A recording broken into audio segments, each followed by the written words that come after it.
Magandang umaga po sa ating mga magsasaka at mangisda. Sabayan niyo muna po kami sa talakayang kapaki-pakinabang ukol sa pangisdaan at pagsasaka kasabay po ng paghigop ng inyong mainit na kape.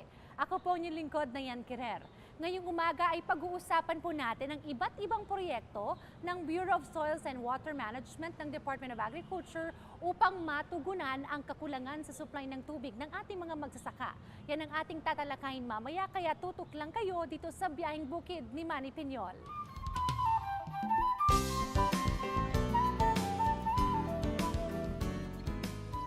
Upang higit na palakasin ang produksyon ng palay at mais sa bansa, ipinagkaloob ng Department of Agriculture ang isang bagong credit facility scheme sa Irrigators Associations o IA bilang tulong sa paghahanda ng nasa higit 500,000 ektarya ng mga palayan at taniman sa panahon ng tagtuyot. Ang programa na binansagang Kaibigan at Kaagapay, Adopt a Farm o KAKAF ay inilunsad ng kalihim ng Department of Agriculture na si Secretary Manny Piñol sa naganap na Joint Planning Workshop ng National Irrigation Administration o NIA at ng mga Irrigators Association. Sa ilalim ng bagong credit facility, maaring makapili ang mga magsasaka ng klase ng binhi at fertilizer na kanilang gagamitin. Umabot sa humigit kumulang 7.2 bilyong piso ang programa dahil na rin sa pakipagtulungan ng iba't ibang mga pribadong sektor, kabilang na ang mga overseas Filipino workers. Bukod sa pagsasagawa ng trainings ng ahensya para sa mga magsasaka, ay pagkakalooban din sila nito ng mga kagamitan at makinarya at insurance mula sa Philippine Crop Insurance Corporation.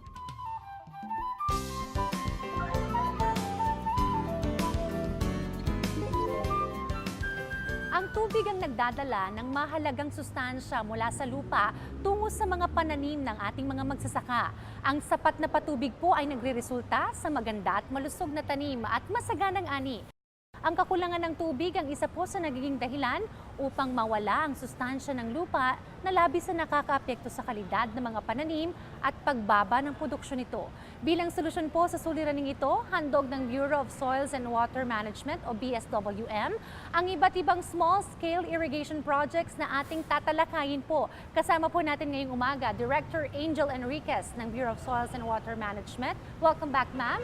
And joining us also today is Engineer Tess Sandoval, ang head ng Water Resources Management Division, Bureau of Soils and Water Management. Magandang umaga po. Magandang umaga, Dayan. Alright, simulan po natin, ma'am, sa kasalukuyang estado po, sitwasyon ng patubig o irigasyon sa bansa. Kamusta po ito, ma'am? First and foremost, Dayan, thank you so much for inviting us for the second time around. It's our pleasure po. Actually, of the total irrigable area of the whole country, that's around 3.2 million hectares. 1.8 million hectares has already been provided with irrigation facilities, both by the National Irrigation Administration and, of course, the BSWM, the Bureau of Soils and Water Management. Of the 1.8 million hectares, 222,000 is being provided irrigation facilities by the Bureau of Soils and Water Management through our small water impounding projects. So yung NIA, ma'am? Small-scale irrigation projects. So yung NIA, ma'am, mga malaking irigasyon. Yeah, they're focused on bigger areas of agricultural areas, which are very contiguous, while we and the Bureau of Soils and Water Management, we're more focused on smaller farmers and then upland ecosystem. Director, ano po ang pangunahing mandato po ng Water Resources Management Division under BSWM? Okay, basically the mandate of the Bureau of Soils and Water Management in terms of soil, we are supposedly a staff bureau of the Department of Agriculture. We're supposed to be advising in terms of policy to the Office of the Secretary on the efficient utilization of water resources, which are very vital agricultural resources of the country. Okay, punta naman po ako sa inyo, Engineer Sandoval. Ano-ano po yung mga hakbang na ginagawa ng BSWM upang matugunan po ang suliranin sa kakulangan po ng tubig? Thank you. Magandang umaga po sa lahat ng nanonood.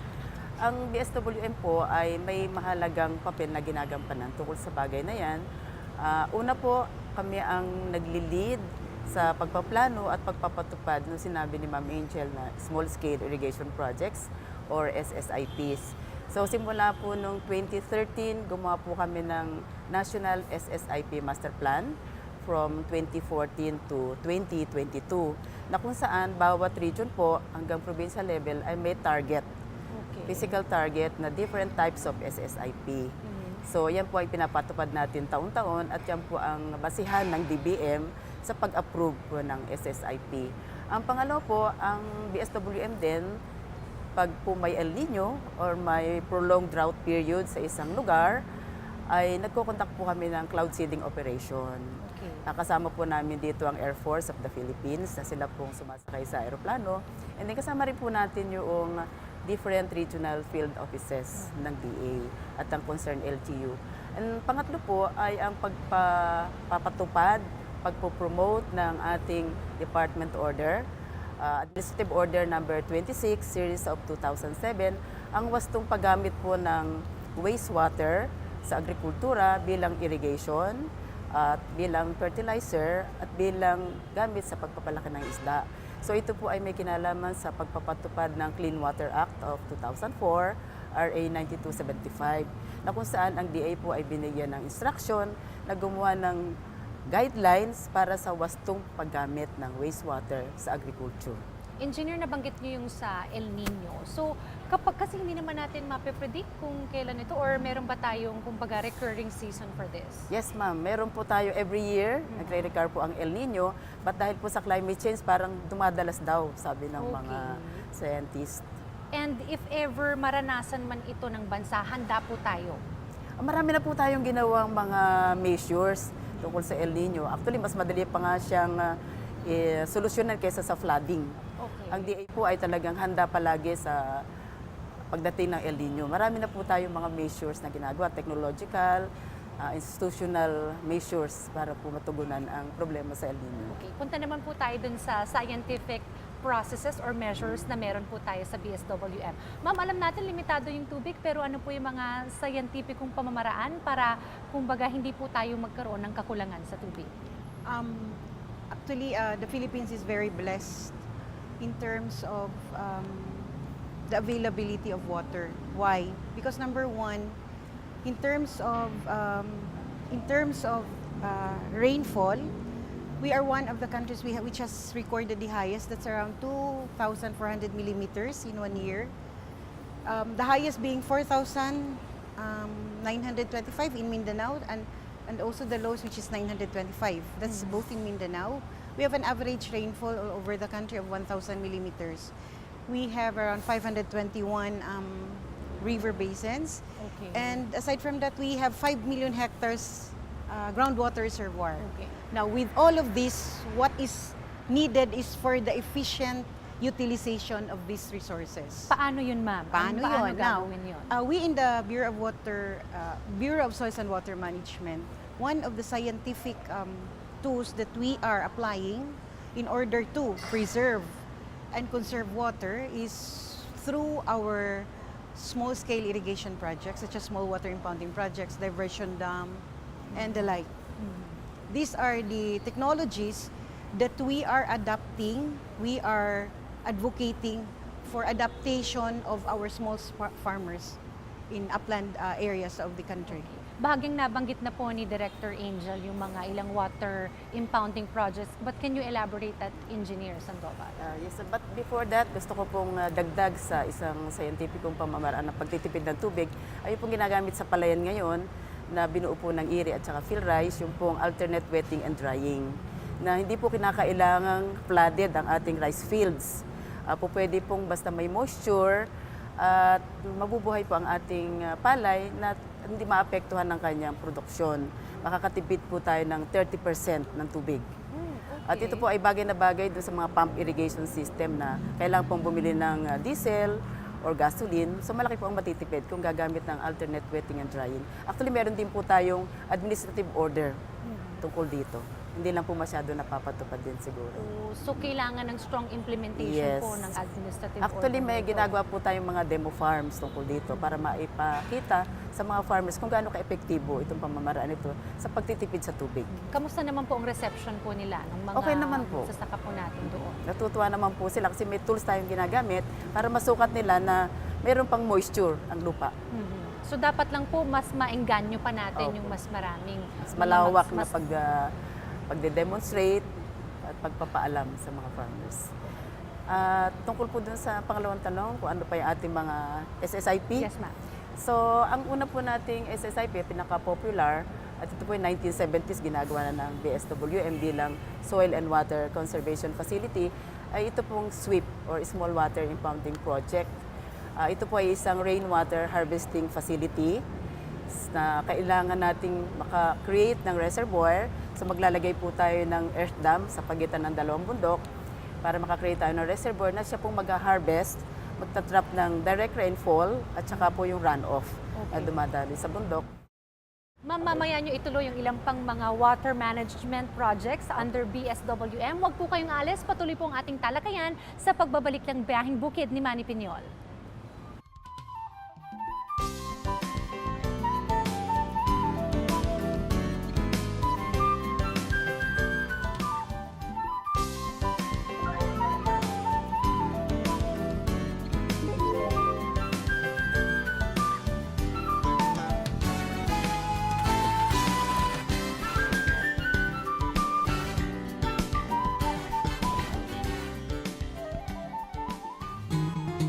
Astig na Pinoy, malakas, malusog, malinaw ang mata, matalas ang isip,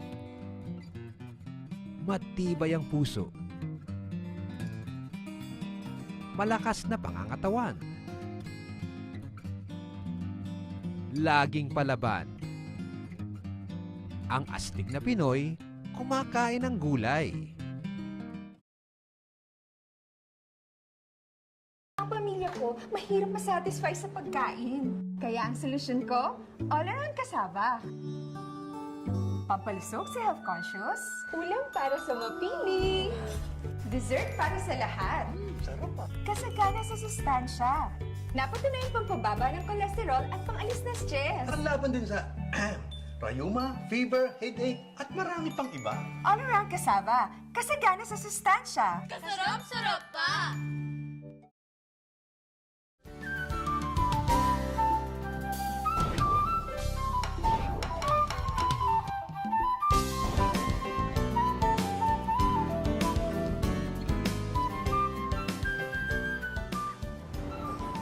Nagbabalik po ang Biyaheng Bukid ni Manny Piñol. Balikan po natin ang usapan ukol sa iba't ibang small-scale irrigation projects ng Bureau of Soils and Water Management.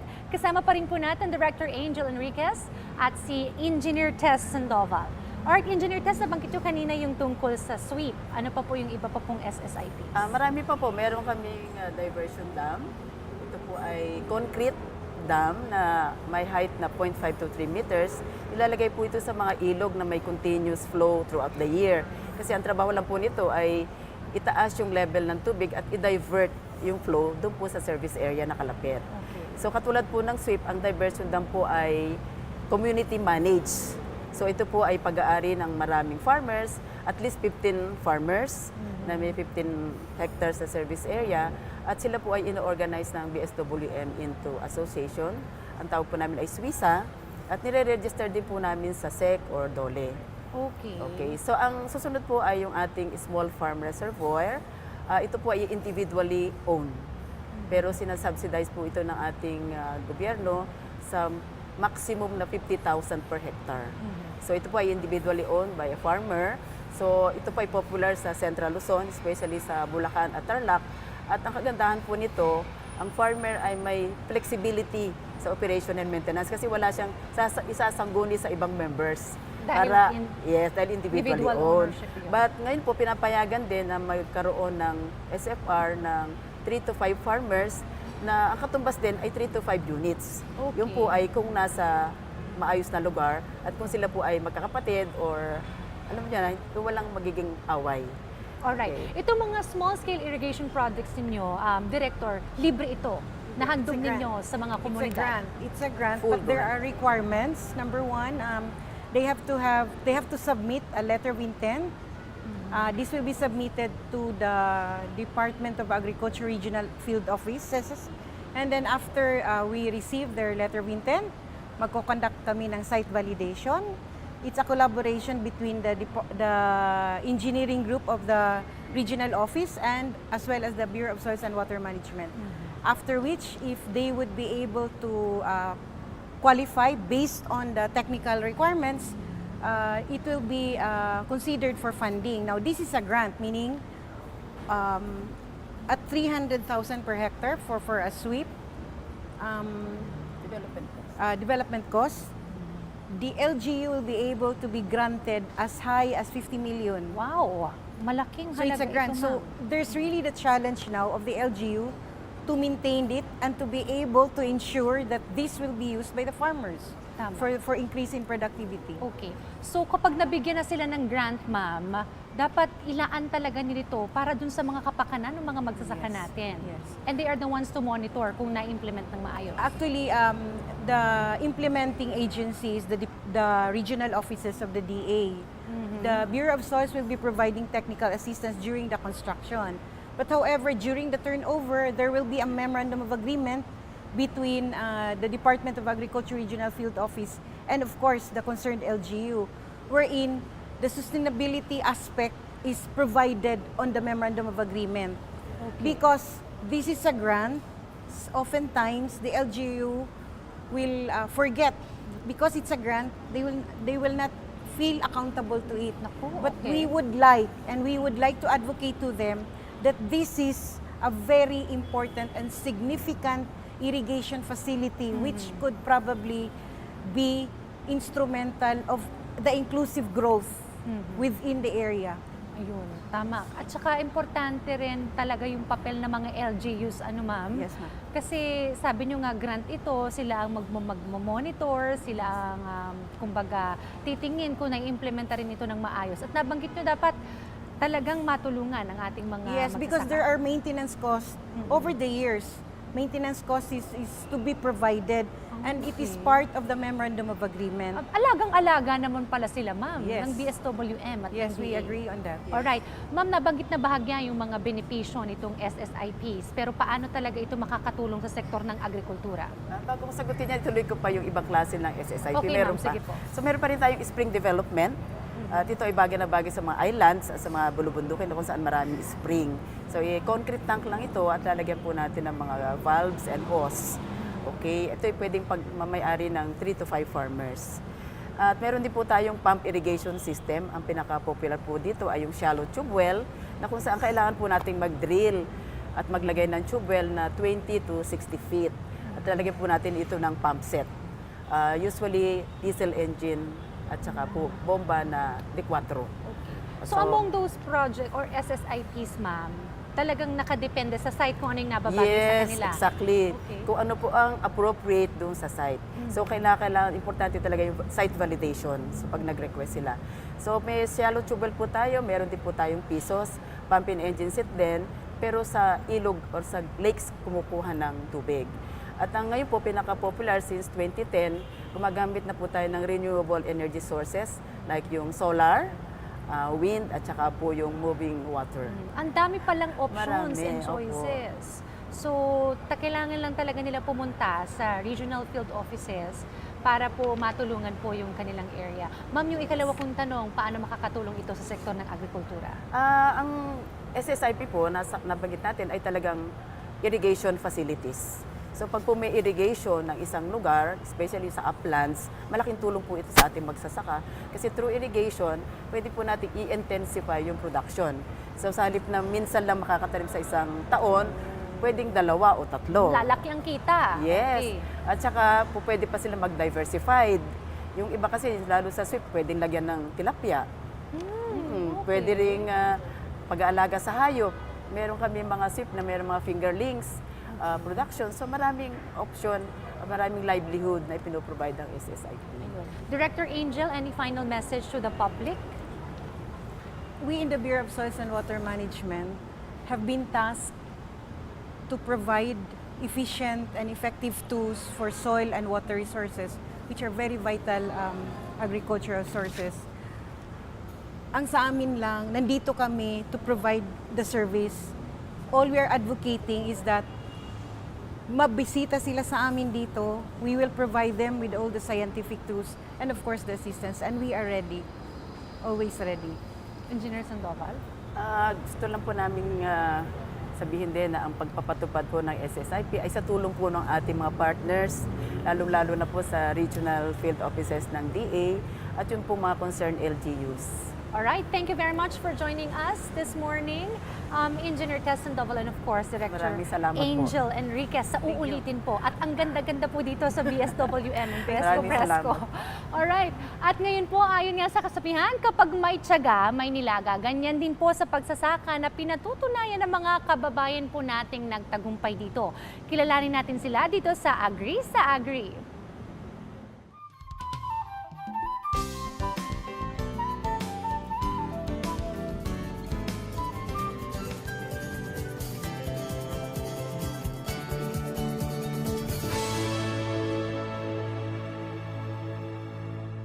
Problema ko noon sa aking pagsasaka ang makinarya. Kulang ako sa puhunan at kaalaman para mapalago ang pananim ko. Pero hindi ako nawala ng pag-asa na may mahahanap akong paraan para tugunan ito.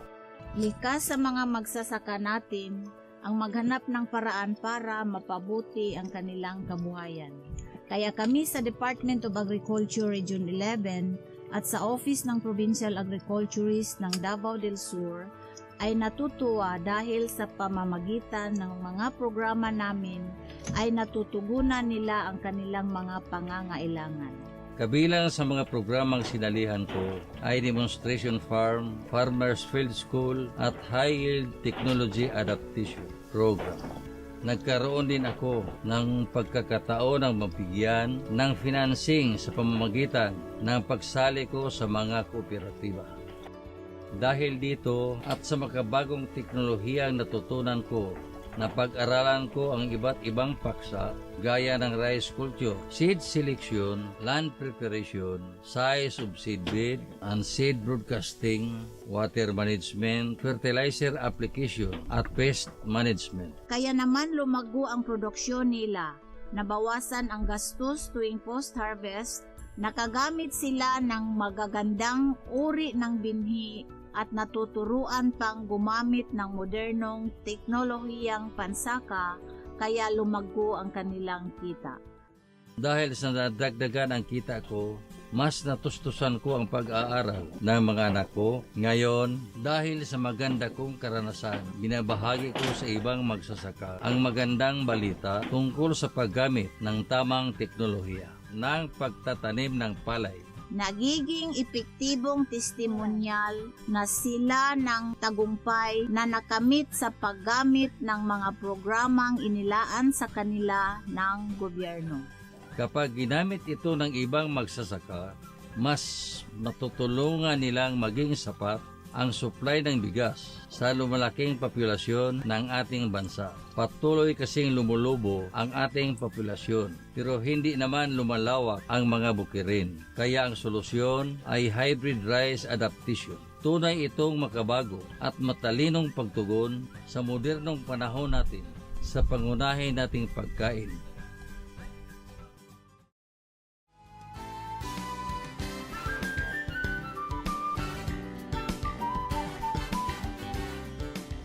Pansamantala po muna nagtatapos ang ating palatuntunan. Samahan niyo po kami tuwing Sabado at Linggo, alas 5 hanggang alas 5:30 ng umaga. Muli ako po si Diane Querer. Ugaliin niyo pong tumutok sa pinakabagong teleradyo program sa PTV at sa Radyo Pilipinas 738 kHz sa inyong AM dial.